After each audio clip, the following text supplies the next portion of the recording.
Good morning. Today we're going to learn how to multiply decimals and multiply fractions. And then in the second video, I will show you how to divide decimals and divide fractions. So when we multiply decimals, the first and most important thing we're going to do is just ignore the decimal. So we're going to set this up like a normal multiplication problem and multiply. So instead of writing 1.2, we're just going to write 12. And instead of writing 3.4, we're going to write 34. And we're going to multiply. 4 times 2 is 8. 4 times 1 is 4. I put a 0 for my placeholder. 3 times 2 is 6. And 3 times 1 is 3. And then we're going to add these together. 8 plus 0 is 8. 4 plus 6 is 10. Carry my 1. 1 plus 3 is 4. Now, this looks like 408. And 12 times 34 is 408. But our original problem said 1.2, or 1 2/10, times 3 4/10. So we have to go figure out where our decimal goes. So, if I have 1 2/10, 3 4/10. I have a decimal and there's one number behind it. And then I have a decimal with a second number behind it. So I have two numbers behind a decimal. So in my answer, I need two numbers behind my decimal. So starting at the right, one number, two numbers. So my decimal will go between the 4 and the 0. So my final answer to multiply 1 2/10 times 3 4/10 is 4 8/100. Okay. All right, I'm going to help you set example number 2 up, and then I want you to pause and try the multiplication by yourself. So we're going to multiply just like normal without a decimal. So 215 times, now this says 0.6, and so a 0.6, but we don't really need that 0. You can put it there. We don't need it, though, since it's in front of all the numbers. So push pause and multiply these numbers. 6 times 5 is 30, so a 0 carry my 3. 6 times 1 is 6, plus 3 is 9, and 6 times 2 is 12. Now, because if I multiply by 0, it's just going to be 0, 0, 0, zeros all the way across. We don't have to multiply that 0. Okay, if it was switched and the 0 was in the 6th spot, then we would have to do it. So let's go see how many numbers. So in 2 15/10, how many numbers do I have behind my decimal? I have 2 numbers. And in the 0.6, I have 1 number. So I have 3 numbers behind my decimal. So when I go to my multiplication, I need 3 numbers behind my decimal. 1, 2, 3 numbers behind my decimal, and then we put our decimal there. So my final answer is 1.290. Because that 0 is just a placeholder, it could also just be 1.29. Those are the same exact thing. Okay. All right.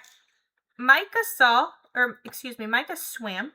4/500ths of a mile each day for 12 days. How many miles did he swim over those days? Well, first of all, how do I know I'm multiplying? Because in day 1, he swam 0.45. In day 2, he also swam 0.45. And in day 3, how much do you think he swam? 0.45. So I can keep adding 0.45 12 times, or I can multiply 0.45 times 12. So I'm going to go set up my multiplication without any decimals. So 45 times 12. Make sure you push pause and try the math yourself. 2 times 5 is 10. Carry my 1. 4 times 2 is 8. Plus 1 is 9. Because I've moved to the second portion or the second part, the tens, I need to zero a placeholder. 1 times 5 is 5, and 1 times 4 is 4. Add them together. 0, 9 plus 4 is, 9 plus 5 is 14. Carry my 1. 1 plus 4 is 5. So now let's go see how many places are behind my decimal. So in my first problem, or my first number, I have 2 places behind. And in my second number, it's just a 12. Is there a decimal? There is. It's at the very end, but there's no numbers behind. So in this problem, I have 2 numbers behind my decimal. So I'm going to go to my answer, and I'm going to count 2 numbers, 1, 2 numbers, and put my decimal. So my final answer would be 5.4 or 5.40, either one. And because this is in context, I need some units. So 5.4 miles. He swam 5.4 miles in 12 days. So let's reflect on what we just did. What do I need to remember when multiplying decimals? What do I need to remember? So number 1, we're going to ignore the decimals. That's pretty important. Ignore my decimals and multiply, just like normal. And then step number 2, how do we figure out where our decimal goes? We're going to count the number of digits behind all decimals. And then how do I know where it goes? I need the same number of digits in my answer behind your decimal. Okay? All right. Now let's go talk about multiplying fractions. So in a previous video, we talked about adding and subtracting fractions. When we add and subtract fractions, the most important thing is that our fractions have to have a common denominator. When you multiply, that's not true. I can multiply anything, and I don't have to change my denominators when I have numerical fractions. So we are going to multiply the numerators, we're going to multiply the denominator, and then we're going to simplify. The most important thing here is that mixed numbers must be written as an improper fraction. So I cannot have anything that looks like 1 3/4. I can't have that. We don't know how to multiply with those numbers. It has to be rewritten. 4 times 1 is 4, plus 3 is 7/4. This fraction is what I would have to use to multiply. So, step number 1, really, if you want to make a step number 1 up here above it, like a step number 0, would be to convert mixed numbers to improper fractions. We have to do that first, okay? All right, so let's go do example number 1. Example number 1 says 5 times 6 2/3. So each of these need to be written as a improper fraction. How do I write a whole number as a fraction? We put the whole number over the number 1. And then 6 2/3. If I have 6 2/3, we're going to multiply 3 times 6 to give us 18. And then we're going to add 2. So how do I rewrite 6 2/3? 3 times 6 is 18, plus 2 is 20, and our denominator stays the same. So now I have two fractions I can multiply. 5 over 1 times 20 over 3. And what we're going to do is just multiply straight across. 5 times 20 is 100, and 1 times 3 is 3. Now, I cannot divide 100 by 3 or those numbers by the same thing, but we do need to go back and simplify into a mixed number again. So how many times can 3 go into 1? 0 times. How many times can 3 go into 3? Or excuse me, 3 go into 10? 3 times. 3 times 3 is 9. Subtract 1. Bring down my 0. How many times can 3 go into 10? 3. Multiply 9.